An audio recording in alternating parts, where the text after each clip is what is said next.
A likely woman in the Baldwin County Jail right now accused of murdering a Secour man. Investigators have been looking for Tajanika Armstrong since Friday night. That's when they say Armstrong shot and killed a guy inside his house.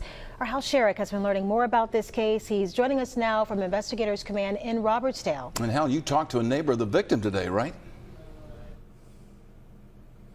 I did just a couple hours ago. He tells me that the victim, 30-year-old Alemsi Lewis, has only lived in that small trailer park off of County Road 19 for a few months. He tells me he's the one who called 911 and that there wasn't any sign of arguing or fighting prior to the shooting.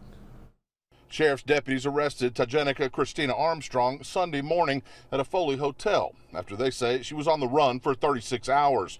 Investigators identified her as a suspect in a fatal shooting Friday night in Secour and had asked for the public's help in locating her.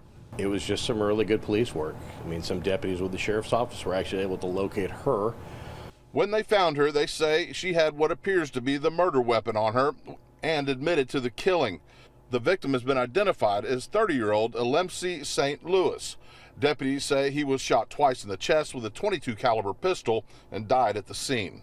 It's hard, man, you know, like somebody shot someone, like if you were fighting or defend yourself, you know what I mean? Right. Or if you feel in danger, but it don't seem that she was in danger or she tried to defend herself. John Brudez said his neighbor came to him after the shooting Friday night. He says he didn't see what happened, but that there was no sign of a struggle inside the home. He called 911 and helped investigators communicate with those who were inside at the time. Deputies say Tajanika Armstrong had been visiting the residence and was immediately identified as a suspect. Investigators still have many questions, especially since they agree there didn't appear to be any kind of fight. We don't really have anything right now to point to there was an argument. Again, it just seems to be a tragic circumstance.